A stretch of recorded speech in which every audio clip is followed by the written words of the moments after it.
Welcome sa aking channel. I'm Jelian from Jelian Tutorial.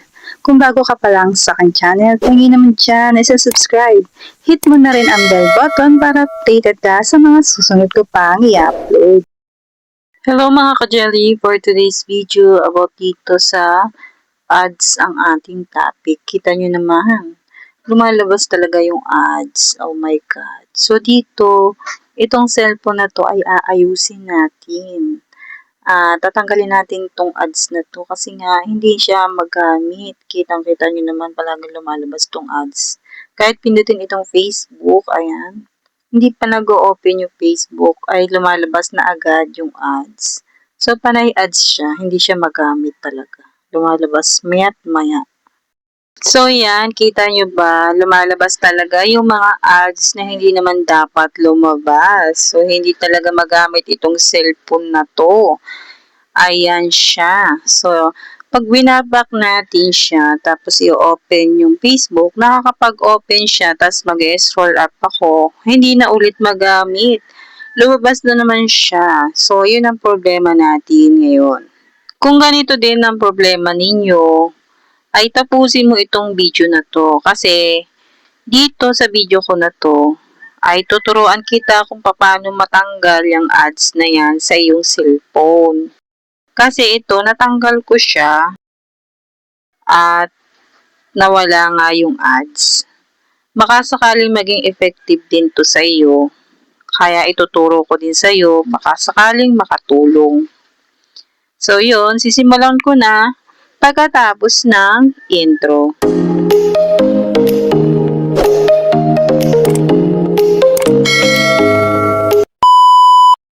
So, una dito, pumunta tayo sa Chrome. Tapos, itatap natin dyan itong tatlong tuldok sa taas.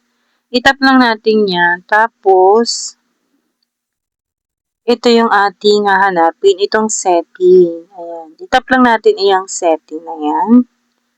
Sunod ay, hanapin natin ito. So, yan. Site setting. Itap lang natin yung site setting.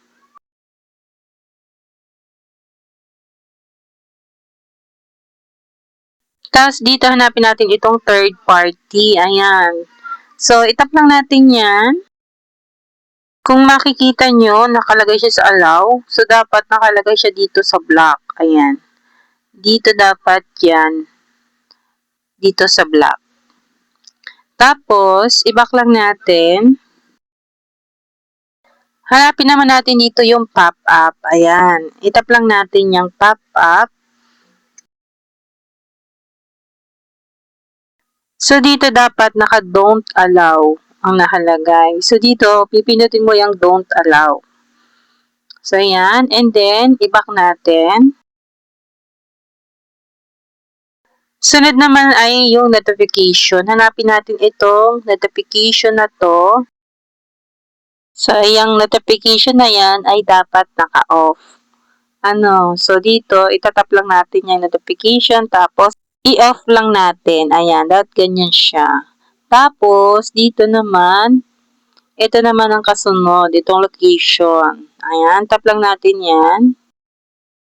Tapos, pag pinindot niyo yung location, dapat dito nyo ilagay sa don't allow. Ayan. So, ayan, naka-don't allow na siya. Tapos, dito naman ang sunod. I-back natin. Hahanapin natin dito ngayon yung third party. I-tap lang natin yan. Dapat dito, naka-block din siya. Ayan. Nakalagay siya sa block. Ayan, o kung makikita nyo to. Yung bilog, dapat nandyan siya sa block. Tapos, dito ibabak natin siya at hahanapin naman natin itong auto-verify. Ayan. Itap lang natin siya. Ayan, dapat itong auto-verify na to ay naka-off. Kung kita nyo yan, pag ganyan siya, ay naka-on yan. So, pipindutin nyo ulit yan para maging ganito.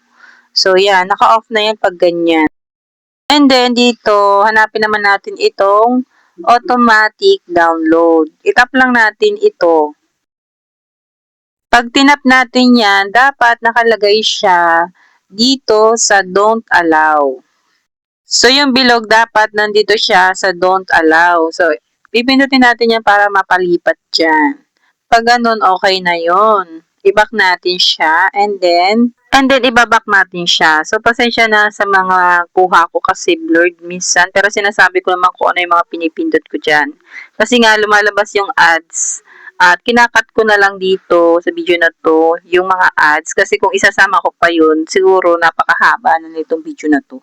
So, yan, dito nga tayo sa setting ng cellphone. Tapos, dito sa setting ng cellphone, hahanapin mo ngayon itong app. Itap lang natin yung app na yan. Tapos, hanapin mo dito itong manage, app management. Ayan. Ito siya, itong app management. Itap lang natin yan. Tapos, dito, hanapin mo ngayon yung Chrome. Ayan. So, ito siya. Itap lang natin itong Chrome na ito.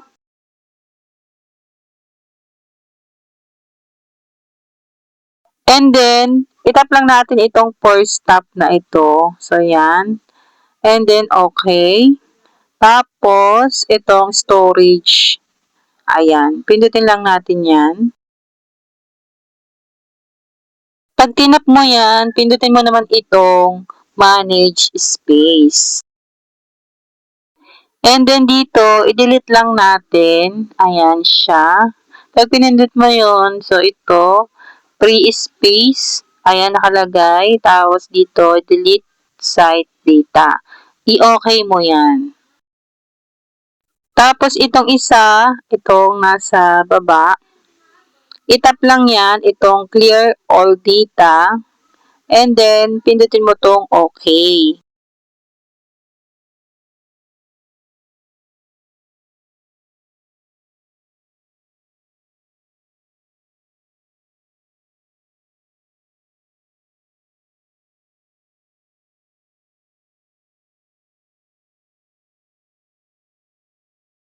So, yan, pag okay na, i-back lang natin siya, ito. Tapos, i-refresh lang natin.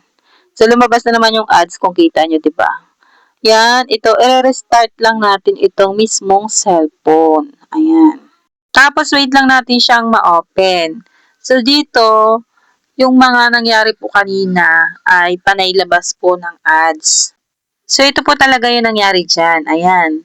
Maya't maya ang labas ng ads. Ang ginawa ko, kinat ko lang siya para hindi na masyado kumaba itong video na to. Pero ang totoo niyan talaga ay habang ginagawa ko siya ay meron talaga siyang ads. Ang hirap pindutin niyan, grabe. Ang tagal at ang haba ng video ko na to. Kasi nga, ang daming ads na lumalabas. Pero dahil sa mga ginawa ko ay nawala po yun. Wait lang natin siyang ma-open para makita nyo na legit na nawala po yung ads dito sa cellphone na to.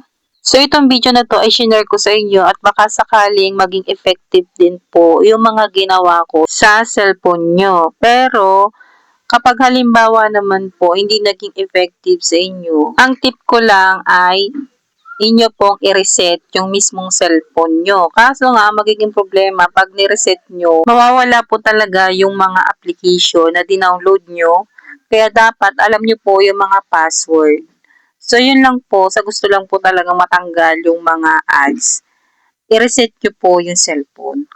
So, dahil nga, naging effective naman yung mga pinagpipindot ko dito sa cellphone na to, ay hindi ko na kailangan i-reset itong mismong cellphone ko. Ayan. Kung mapapansin nyo, nabuhay na siya kanina pa. At dito, wala pa rin lumalabas na ads kanina pa. Tapos, pag pinindot ko tong Facebook, na-open na siya agad. Ayan, hindi kagaya kanina na lumalabas yung ads. Tapos, pag nag-scroll up ako, ayan, nakakapagtingin na ako ng mga picture. Hindi gaya kanina na lumalabas talaga yung ads maya't maya. So, dahil nga, ayan, kita nyo, tinap ko pa yung picture, wala pa rin ads na lumalabas. Ibig sabihin, natanggal ko yung ads nitong cellphone na to. So, ayan siya. Nagagamit na ng maayos itong cellphone. So, hanggang ngayon, wala pa ding lumalabas na ads. Diba? So, yan. Effective yung mga ginawa ko. Ayan. Kaya, sinare ko tong video na to sa inyo. Baka sakaling makatulong din po sa inyo. So, hindi porket effective sa akin yung mga ginawa ko, ay ganun din sa inyo. Kaya nga gaya ng sabi ko kanina, kung hindi man gumana sa inyo yung mga ginawa ko, i-reset nyo po yung mismong cellphone. Yung last na ginawa ko po ay restart. Iba po yung reset ha.